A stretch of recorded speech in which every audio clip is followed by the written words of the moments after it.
Donc, l'infusion. On verse l'eau bouillante sur les plantes sèches, donc parce que la paroi cellulaire des plantes fraîches est trop solide vraiment pour être capable d'extraire que juste l'eau soit capable d'extraire les propriétés. Puis traditionnellement, à peu près tous les peuples sur la planète faisaient plutôt des décoctions. Donc, même avec des plantes fraîches, il y avait toujours un feu qui était présent pour la cuisine, réchauffer ou juste cuire les aliments. Et donc, on mettait des plantes fraîches dans de l'eau, on mijotait plus ou moins longtemps, puis ensuite, on prenait cette extraction. Nous, on peut faire sécher les plantes. C'est aussi l'avantage d'être sédentaire, c'est que ça permet de pouvoir stocker des plantes sèches, que les peuples nomades, souvent, travaillaient plus avec des racines ou des écorces ou des choses qui étaient moins volumineuses.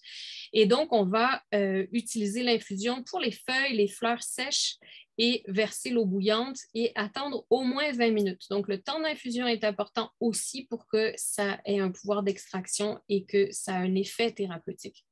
Donc, si je reviens à la décoction, là, l'idée, c'est qu'on va faire mijoter les plantes dans de l'eau. Donc, en général, on va verser de l'eau froide sur les plantes sèches, puis on va amener à ébullition, laisser frémir doucement pendant 20 à 40 minutes, à quelques heures. Là aussi, ça dépend de la plante. Donc, ça aussi, vous allez voir, ça va être comme pas mal tout écrit plante par plante dans les notes de cours, mais on va revenir dessus aussi quand je vais parler des différentes plantes. Quand il y a des spécificités par plante, je le nomme aussi quand on parle de la plante plus spécifiquement. Encore une fois, il y a cette règle d'une cuillère à thé de plantes sèches, mais en général, c'est vraiment mieux d'y aller au gramme. Et la décoction, en général, on va l'utiliser plus pour les racines, les écorces, donc les parties beaucoup plus ligneuses, beaucoup plus dures des plantes. On peut inclure des feuilles et des fleurs, mais quand il n'y a pas d'huile essentielle. Parce que c'est sûr que la décoction, les plantes vont mijoter dans l'eau, puis là, toutes les huiles essentielles vont s'évaporer, donc j'aurais plus les huiles essentielles dans la préparation. Et en général, on fait cette décoction, on laisse mijoter doucement, donc ça frémit doucement avec un couvercle. Donc, ce que je disais, c'est que je pourrais rajouter des feuilles. Par exemple, si je voulais mélanger des feuilles d'ortie avec des racines de pissenlit, je pourrais mettre les deux et les mijoter les deux ensemble. C'est sûr que là, c'est là qu'on rentre dans le merveilleux monde de l'herboristerie où vous allez avoir des auteurs qui vont dire il faut absolument pas faire mijoter les feuilles et les fleurs. Puis, il y en a d'autres qui disent que oui, on peut tout mijoter ensemble. Donc, c'est vraiment, ça, c'est comme je dis tout le temps, c'est le merveilleux monde de l'herboristerie parce qu'il n'y a pas de règles. Je dirais que la règle pour moi, c'est est-ce que j'ai l'effet thérapeutique souhaité? Sinon, je vais essayer de voir qu'est-ce que j'ai suggéré de pas correct. Est-ce que je me suis trompée de forme d'extraction? Est-ce que j'ai pas choisi le bon dosage? Est-ce que je me suis trompée dans le diagnostic? Du coup, j'ai pas choisi les bonnes plantes?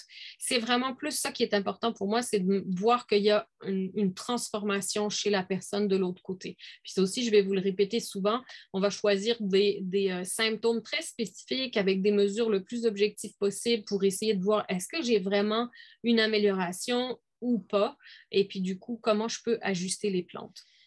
Et le réduit, ce qu'on appelle un réduit, ça va être quand la décoction, je la laisse mijoter sans couvercle et je la laisse réduire pour faire un concentré ou un réduit qui, lui, va se conserver plus longtemps au frigo. Et ce réduit va souvent servir de base à un sirop. Donc, le réduit, en général, le sirop, en général, pardon, c'est un réduit auquel j'ai ajouté un agent de conservation. Donc, soit quelque chose à base de sucre, de la mélasse ou du miel. Au Québec, ou en tout cas en Amérique du Nord, on faisait beaucoup des sirops avec du sucre blanc ou vraiment des sucres de mauvaise qualité. On peut le faire avec de la mélasse qui est moins disponible en France, qui est plus disponible en Amérique du Nord. De la mélasse verte biologique. Je sais qu'on peut en commander en Angleterre, mais c'est un peu compliqué. Sinon, avec du miel non pasteurisé aussi, ça peut servir d'agent de conservation.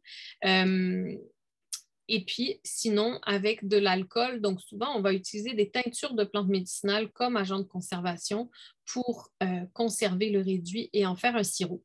L'avantage de ça, c'est que je me retrouve à avoir une préparation qui dure au moins un mois, sinon plusieurs mois au frigo. Donc, c'est en général une façon de faire pour moi, de faire un mélange que les gens vont préparer une fois par mois et ils vont en prendre un petit peu tous les jours et puis ils vont avoir juste une grosse recette à faire une fois par mois. C'est sûr que quand on fait ça une fois par mois, à cause de la quantité de plantes qu'on va mettre pour tout le mois. Mettons que j'ai 3-4 plantes à 5 grammes, 3 à 5 grammes de chacune des plantes. Je finis par avoir quelques centaines de grammes de plantes.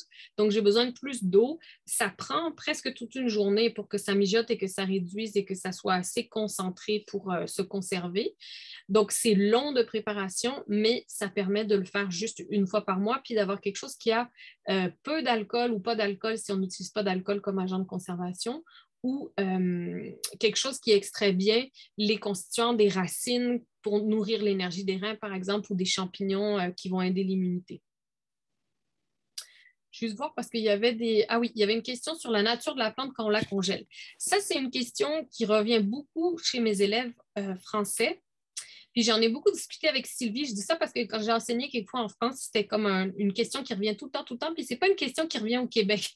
Puis en discutant avec Sylvie, avec les élèves, on s'est rendu compte que ça se peut que ça soit aussi quelque chose de culturel, dans le sens que Sylvie, elle a passé 1 an au Québec, à Rimouski, dans une région du Québec où il fait froid, où il y a du vent froid toute l'année. En fait, l'été, il fait un petit peu plus chaud, donc c'est moins désagréable, mais l'hiver, c'est froid.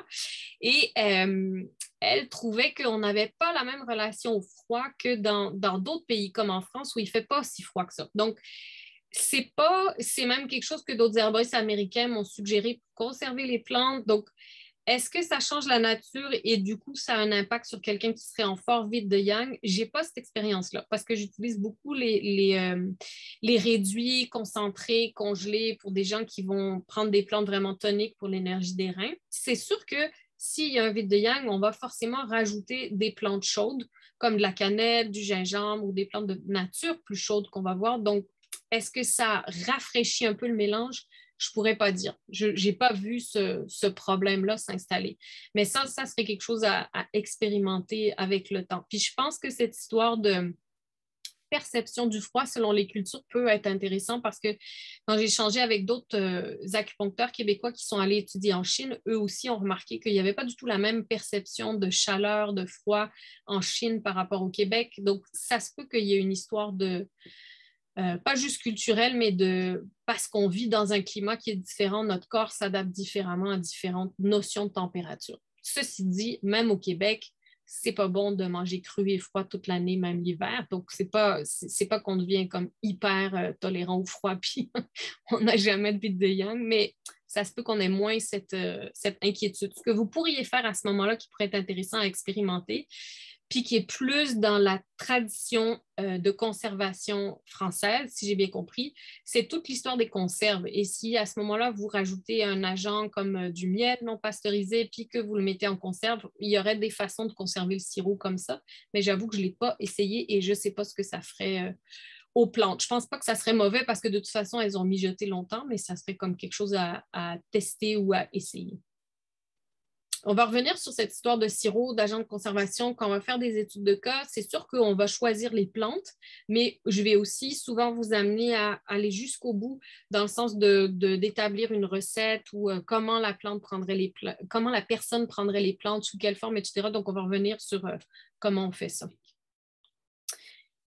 Je vais faire une petite parenthèse aussi sur le dosage avant de rentrer dans les plantes pour la rate. Par rapport aux enfants. Donc, je vous donne un exemple. En fait, en général, je fonctionne plus par le poids. Donc, je calcule le dosage des plantes que je donnerais à un adulte qui aurait le même problème de santé. Et puis ensuite, je divise pour avoir l'équivalent au poids de l'enfant. Donc, mettons que l'adulte moyen pèse 60 kg, je lui donnerais 4 grammes par jour de feuilles d'ortie, mettons, parce que c'est l'exemple du jour. Et c'est pour un enfant qui pèse 15 kilos, donc à peu près un quart du poids d'un adulte. Donc, je vais donner un quart, donc à peu près 1 gramme par jour d'ortie à cet enfant-là pour le même problème à peu près. Donc, en général, je compose les mélanges et les dosages comme si c'était un adulte. Puis là, après ça, je divise selon le poids pour me donner une idée. C'est sûr qu'il y a des plantes qui ne sont pas indiquées pour les enfants, mais de mémoire, je ne pense pas qu'on va vraiment en voir dans le cours. C'est plus des plantes qui ont un dosage très spécifique avec un potentiel de toxicité plus élevé, puis on n'en voit pas beaucoup, puis quand on en voit, je vous le dis. Et en cas de doute, que ce soit pour un adulte ou un enfant, on commence toujours par un petit dosage et on augmente au besoin. Et interaction, c'est ce qu'on appelle interaction, une interaction entre deux substances Dans le cas qui nous intéresse, c'est l'interaction entre les médicaments et les plantes médicinales. Je fais un bref survol aujourd'hui, puis on va revenir dessus sûrement avec des cas. Mais ce que je veux surtout, c'est vous montrer les outils qui peuvent être intéressants pour qu'ensuite vous sachiez où chercher, parce que ce domaine-là des interactions, c'est quelque chose qui change tout le temps. Donc, faut vraiment vérifier à chaque fois, chaque fois, vérifier est-ce qu'il y a des interactions entre les plantes et les médicaments. Par exemple, j'ai eu une cliente ce matin que je n'avais pas vue depuis un an et qui a un changement dans ses médicaments. Mais du coup, j'ai tout revérifié les plantes qu'elle prenait déjà avant avec ses anciens médicaments qu'elle continue pour être sûre qu'il n'y ait pas de nouvelles interactions que je ne connaissais pas. Donc, c'est quelque chose qui change tout le temps, donc il faut tout le temps vérifier. Je vais vous donner des outils de recherche après, mais ça peut être aussi un domaine, j'ai des collègues que j'estime beaucoup qui ont décidé que ça, c'était trop complexe pour elles, puis elles ne voulaient pas travailler avec des gens qui prenaient des médicaments. Donc, elles réfèrent tout le temps à d'autres herboristes qui sont plus à l'aise. C'est aussi connaître votre limite thérapeutique, en fait. Où est-ce que vous vous sentez à l'aise? Qu'est-ce que vous avez envie de faire, de ne pas faire?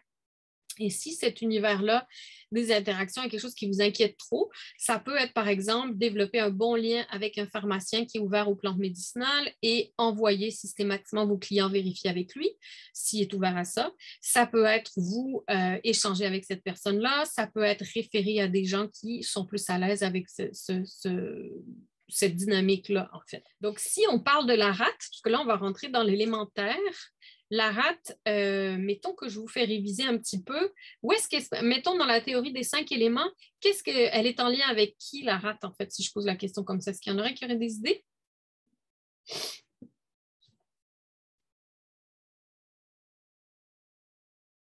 Avec l'estomac, effectivement, l'entraille associée à la rate, c'est l'estomac. Quoi d'autre qu'on pourrait dire sur la rate? Oui, la rate va être en lien avec l'humidité, dans le sens que quand la rate ne va pas bien, une des raisons pour laquelle on va accumuler de l'humidité, ça peut être que la rate ne va pas bien. Ça peut être aussi qu'il y a un gros vide de yang et qu'il y a du froid et donc on a tendance à l'eau n'arrive pas à être séchée. Estomac, pancréas, oui, c'est en lien avec la rate, en lien avec le sang parce qu'elle va vraiment extraire les nutriments des aliments pour aider à fabriquer le sang. C'est dans l'élémentaire, donc, tout le lien avec la terre. Pour moi, l'élémentaire, c'est beaucoup, ça c'est plus expliqué dans le livre, puis là j'arrive à la réponse de la question, la personne qui demandait est-ce qu'il y a des choses dans les notes de cours qui ne sont pas dans le livre?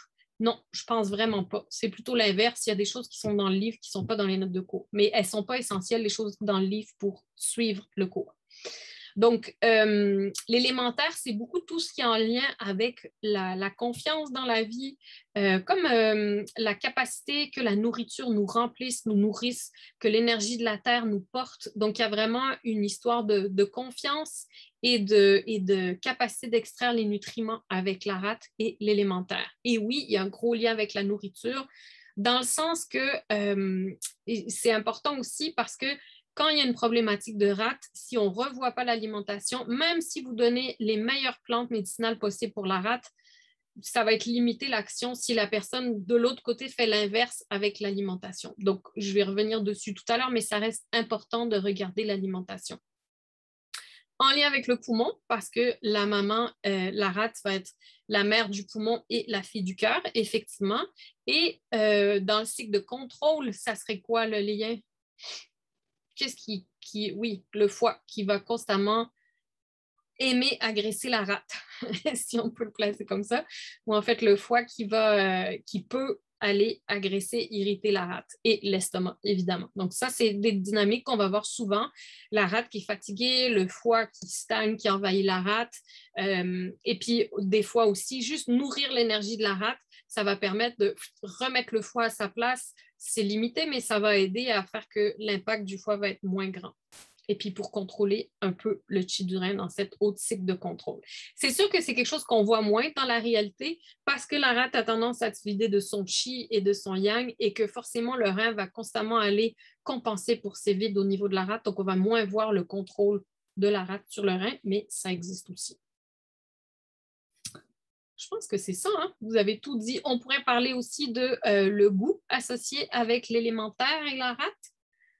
Le goût, l'émotion. quoi d'autre? Le goût sucré, donc le goût doux, sucré plus le naturellement sucré, donc tout ce qui est courges, carottes, céréales entières, ces aliments-là. Et les émotions associées à la rate, oui, le jaune doré, tout à fait. Émotion, donc on a l'émotion, si on veut, entre guillemets, négative, tout ce qui est rumination mentale, puis le côté positif, c'est la clarté de pensée. Donc, quand la rate va bien, on arrive à bien réfléchir, faire des liens, intégrer l'information. Mais quand elle est fatiguée ou quand on surexploite, là, on se retrouve avec cette histoire de rumination mentale, de soucis, de pensée non productive, finalement, au contraire de la pensée qui est productive.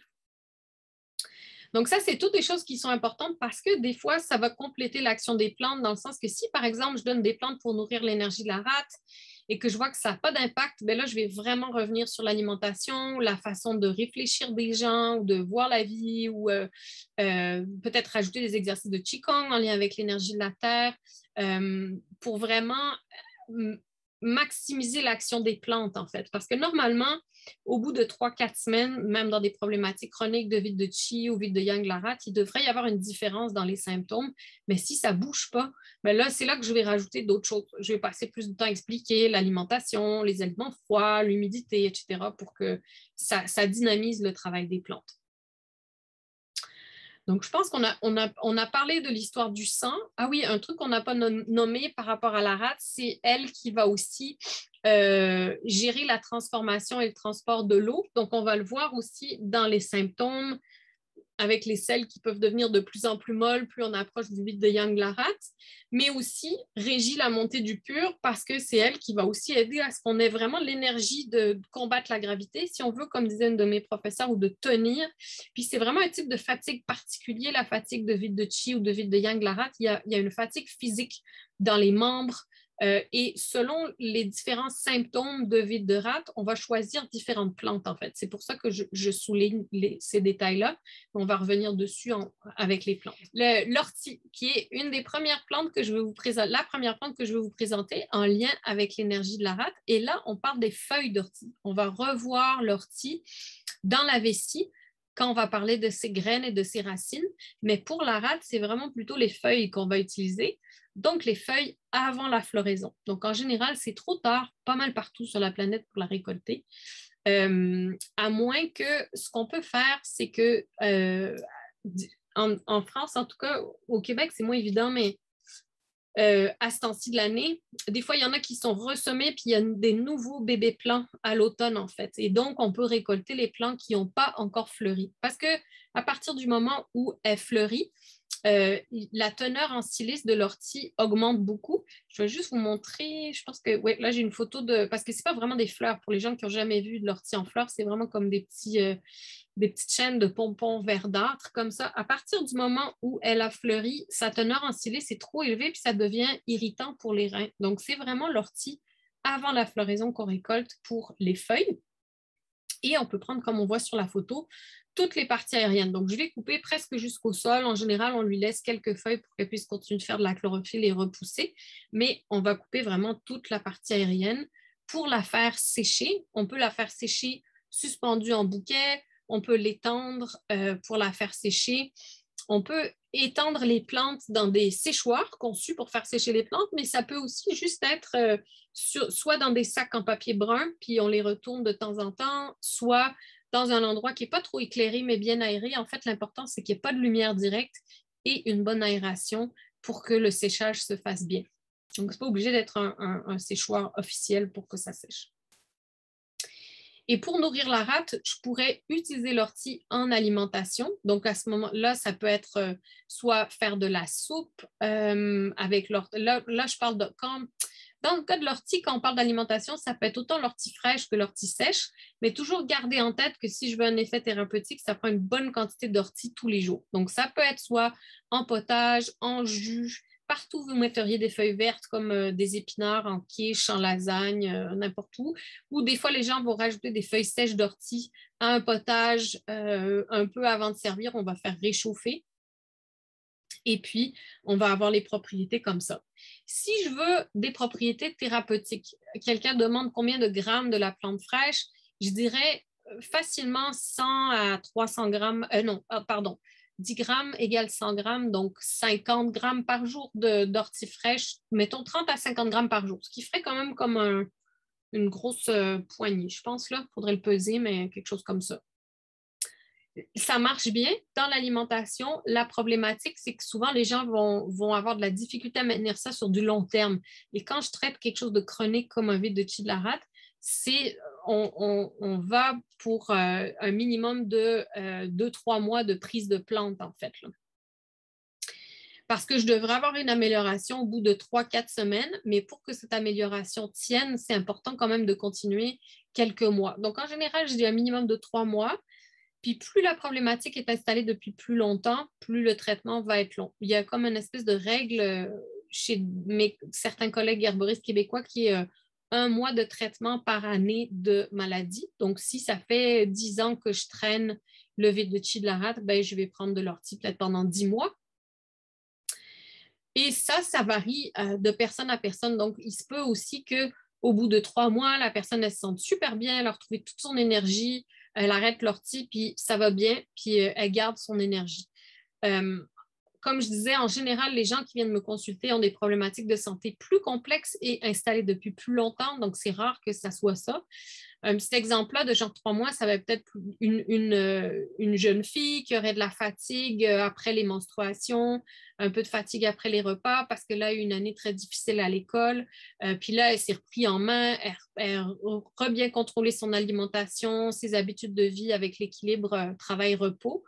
Et puis là, elle a besoin juste d'un petit coup de pouce avec les plantes. À ce moment-là, 3 mois d'ortie, je pense que ça serait suffisant pour bien remonter l'énergie, puis après, elle n'en a plus besoin. Parce que les habitudes de vie vont aussi aider à conserver l'énergie.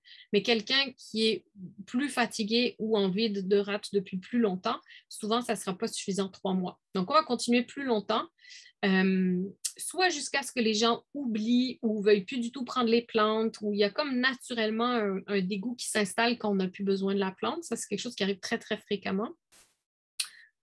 Et à ce moment-là, j'utilise cette période de pause pour vérifier. Donc, je leur dis, OK, reprenez pas les plantes jusqu'à notre prochain rendez-vous. Puis, quand ça fait 1 mois ou 2 qu'ils ne prennent plus de plantes, ben là, je vérifie selon les symptômes. Est-ce que vous avez encore de la fatigue après les repas? Est-ce que le sommeil est resté bon? Est-ce que le transit est resté bon? Puis là, on voit si l'énergie a bien tenu ou s'il y a certains vides qui sont revenus. Quelle quantité sèche, ça, vous l'avez dans les notes de cours. Donc, à chaque note de cours, vous avez toute le nom latin, la partie de la plante, la saveur et la nature de la plante pour vous donner une idée si elle est fraîche, chaude et les goûts qu'elle a. Et puis ensuite, vous avez la description de l'activité de la plante dans les notes de cours. Puis ensuite, vous avez une section qui s'appelle forme et dosage. Et dans la section forme et dosage, vous avez toutes les idées de quelle quantité vous pourriez prendre. Donc, dans l'ortie, si je ne me trompe pas, parce que je n'ai pas les notes de cours écrites devant moi, il doit être écrit 2 à 10 grammes par jour. C'est sûr que ce n'est pas une plante toxique. Vous pourriez prendre 20, 30, 40 grammes de plantes sèches par jour. Il n'y a pas de toxicité. Donc, il n'y a pas de problème. Mais en général, on commence toujours avec des plus petits dosages pour voir qu'est-ce que ça fait, puis voir si la personne le tolère bien et voir si c'est suffisant. Aussi, dans cette optique de garder être ces gardiens de la nature et des plantes médicinales, c'est-à-dire si je n'ai pas besoin d'un gros dosage et que je prends un gros dosage, c'est un peu, entre guillemets, un certain gaspillage de la plante. Donc, c'est aussi, j'essaie toujours d'être plus proche du plus petit dosage possible pour ne pas exploiter la plante, si on veut, finalement. Donc, je dirais que je commencerai à peu près autour de 2-3 grammes par jour de la plante sèche pendant quelques semaines pour voir qu'est-ce que ça a comme impact justement au niveau de l'énergie, de la digestion, de la qualité de l'énergie, en fait. Dans les notes, est-ce qu'il y a aussi la durée de traitement? Non.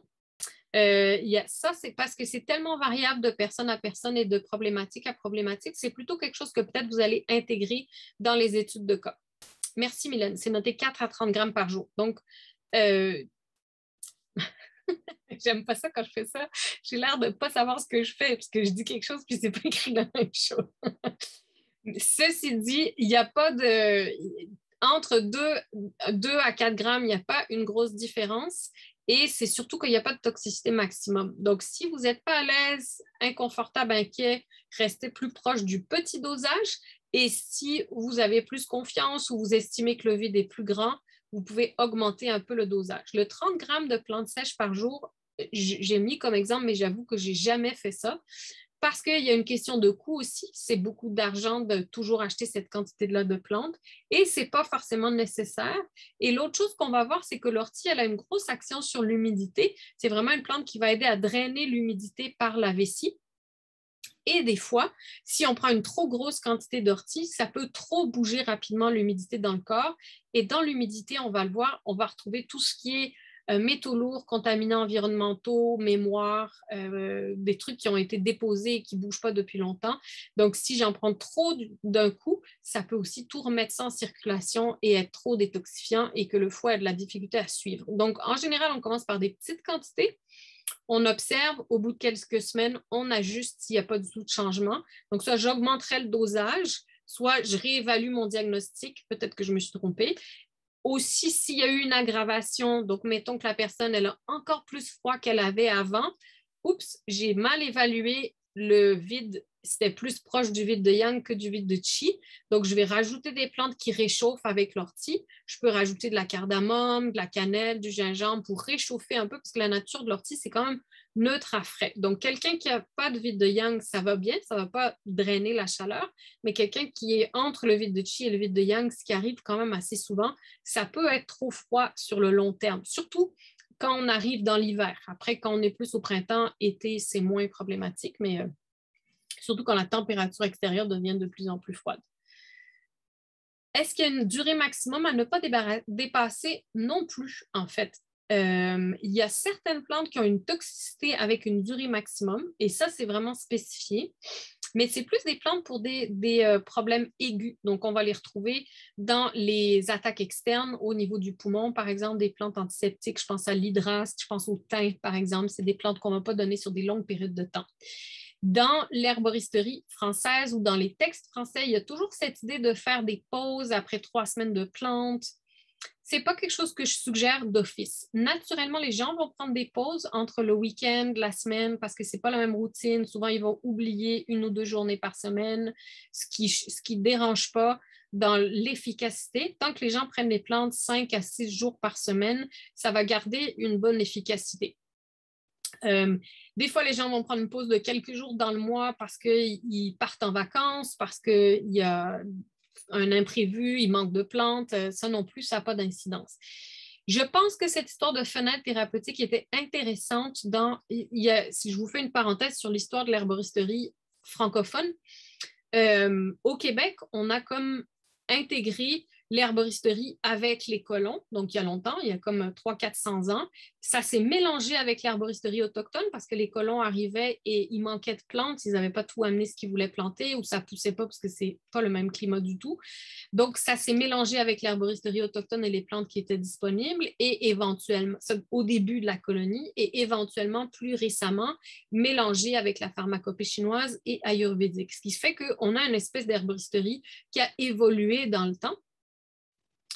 Et en France, notamment, il y a eu comme une coupure à partir de 1940 où il a été voté des lois où on interdisait la vente et le conseil de plantes médicinales jusqu'en 2008 où la vente de certaines plantes a été repermise. Et cette coupure est faite que c'est comme si l'herboristerie elle a été comme figée dans le temps puis elle commence à redécoller par des gens comme Christophe Bernard qui sont formés aux États-Unis, qui étudient à gauche à droite, qui ont fait des lectures dans les anciens livres, qui échangent avec des gens qui ont continué de pratiquer.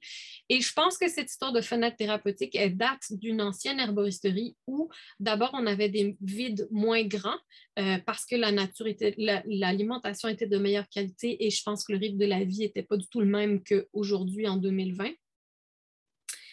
Et à ce moment-là, quand on prenait des plantes, c'était plus dans une optique de détox au printemps, par exemple, ou de rebooster le système avant l'hiver.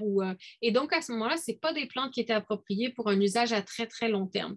Quand on parle de l'ortie, quand on parle des plantes qu'on va voir dans le vide des reins ou de l'astragale qu'on voit dans le vide, pas l'astragale, l'aralia qu'on voit dans le vide de Chilarat, c'est des plantes qui peuvent être considérées comme des aliments.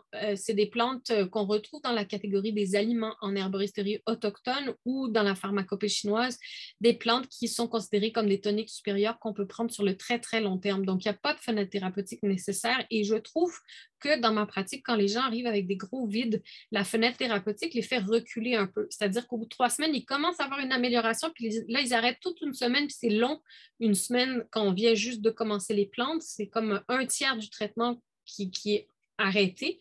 Donc, ça fait comme on recule un petit peu. Après, il faut réavancer pour reculer un petit peu. Donc, la fenêtre thérapeutique, je ne l'utilise pas, sauf dans les cas où les plantes peuvent avoir un potentiel de toxicité quand elles sont prises sur le long terme. Puis je pense que c'est de là qu'elle vient l'histoire de la fenêtre thérapeutique parce que c'est vraiment même pas quelque chose qui est enseigné dans l'herboristerie anglaise en Angleterre. Donc, je pense que c'est cette histoire, ça c'est mon hypothèse, là, que ça vient de comment l'herboristerie a évolué au 20e siècle dans le milieu de la francophonie, différemment au Québec en Europe, parce qu'au Québec non plus, on n'a pas cette histoire de fenêtre thérapeutique, sauf dans les anciens livres français. Donc, c'est pour ça que je pense que ça vient de là. Mais bon.